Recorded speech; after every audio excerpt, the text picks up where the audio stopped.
3. Okey, bismillahirrahmanirrahim. Assalamualaikum Cikgu Fatin.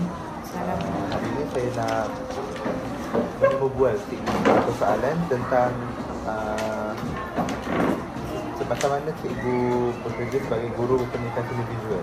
Okey, baiklah. Soalan yang pertama, bagaimanakah cikgu merancang PDP bagi topik-topik dalam subjek pendidikan seni visual agar sesuai dengan tahap murid-murid?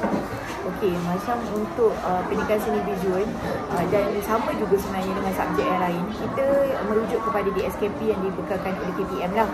Selain daripada DSKP, kita ada RPT. Jadi RPT, Rancangan Pengajaran Tahunan.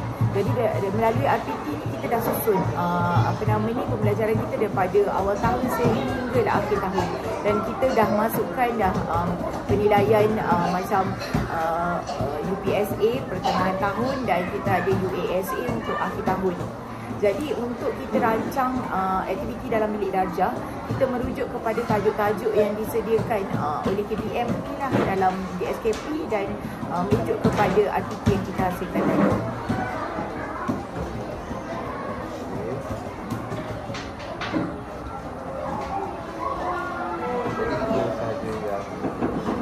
Bergerak ke soalan yang kedua pula, apakah pendekatan yang cikgu guna untuk tarik minat belajar murid dalam aktiviti seni? Okey, macam contoh aktiviti seni ni melibatkan banyak kemahiran. Okey, apa yang murid suka adalah menggunting, menampal, mengecat, membina. Jadi dalam perancangan aktiviti PSP sendiri, semua kemahiran ini diterapkan dalam PDPC kita.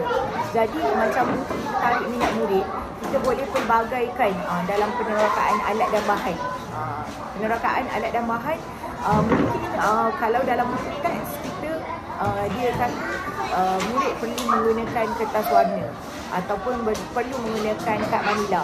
Okey, bila kita laksanakan secara praktikal dalam kelas, kita boleh pelbagaikan alat dan bahan.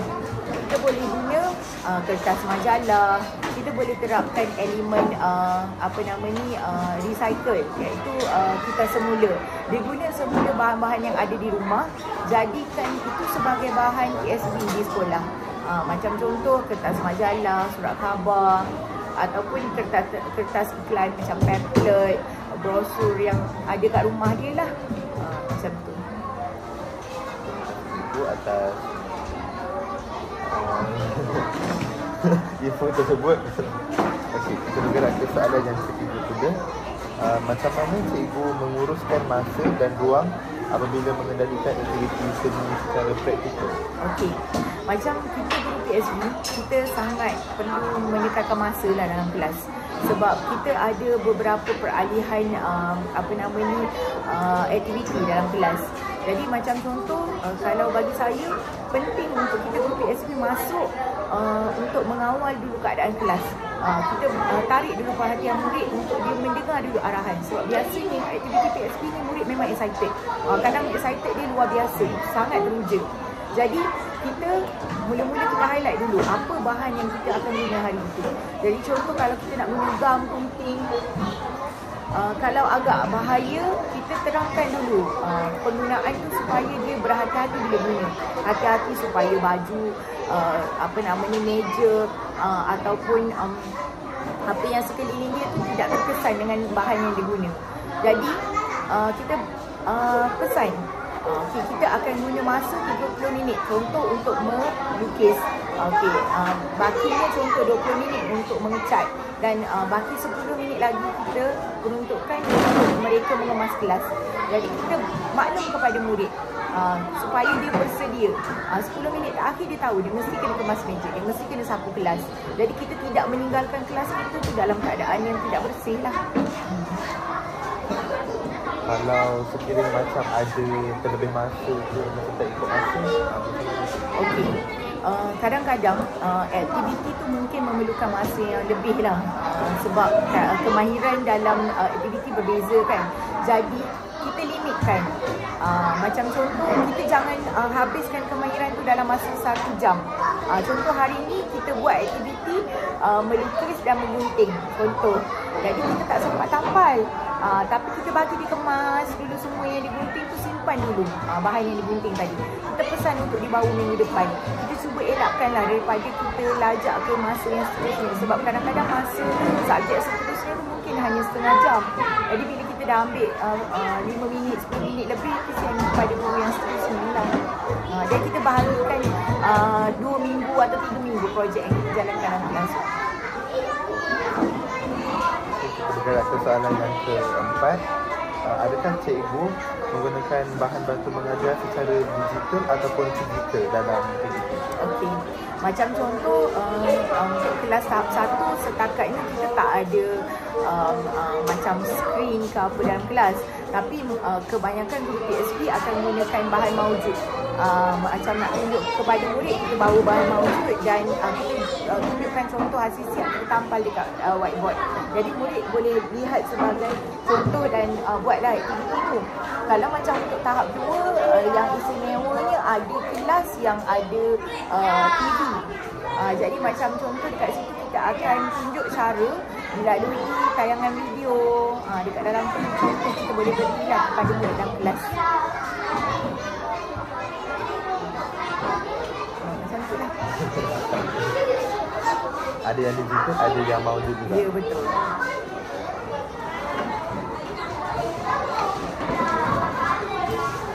Okay, soalan seterusnya. Bagaimanakah cikgu memastikan bahan seni mencukupi untuk semua murid? Okey, macam saya pernah maklum sebelum ni, kita pesan kepada murid seminggu sebelum aktiviti dijalankan. Ini untuk memudahkan murid, memudahkan ibu bapa, memudahkan segi guru sebagai guru PSP nak rancang aktiviti. Sebab kadang-kadang ada program yang bertembung dengan kelas kita kan, jadi kita boleh manage dekat situ. Jadi untuk kita pastikan bahan itu cukup untuk satu kelas, okey, kita di bawah PSP sendiri kita ada alat dan bahan. Jadi kita standby alat dan bahan yang ada dengan kita dan kita memang pesan kepada murid. Tapi sekiranya pada hari kita melaksanakan aktiviti ada murid yang tidak bawa, mungkin ada masalah tertentu, kita bekalkan dengan bahan yang kita ada kepada murid. Tapi biasanya minimum lah, hampir satu kelas biasanya memang akan bawa bahan seni. Tapi kalau diorang tak bawa, ada terhad lah macam kita boleh tolong diorang. Kita boleh bantu. Soalan yang ke-6, bagaimana cikgu menilai hasil kerja murid dalam seni visual? Okey, dalam PSP kita ada bahasa seni, kita ada kemahiran dan juga kita ada apresiasi seni. Okey, jadi dalam pelaksanaan aktiviti kita dalam kelas, kita melihat hasil karya murid. Jadi kita boleh minta murid bentangkan hasil kerja dia, terangkan kerja dia tu kepada kawan-kawan. Jadi kita melihat dia menghargai hasil kerja dia sendiri. Dari situ kita boleh buat penilaian dari segi pemerhatian, dari segi lisan dia bercakap, dan juga kita boleh tengok sendiri hasil yang dia buat. Jadi kita menilai dan kita rekodkan penguasaan murid ni dalam perekodan PBB lah, pentaksiran bilik darjah, ikut item dan poin-poin yang ada dalam borang ni. Lagi satu, cikgu menilai cikgu tengok dia punya proses ataupun cikgu tengok hasil? Okey, secara holistik lah kalau PSB, kita melihat daripada awal bagaimana murid tu merancang nak buat hasil kerja dia, lepas tu bagaimana dia melaksanakan aktiviti tu, kemudian bagaimana hasil kerja dia, dan kita juga highlight kepada murid bila dia dah berjaya hasilkan, dia boleh bimbing rakan-rakan di dalam kelas. Apabila murid dia boleh membantu dan membimbing rakan-rakan yang mungkin belum menguasai ini, dia dah boleh dapat penguasaan TP6 kerana mereka membimbing rakan-rakan di dalam kelas.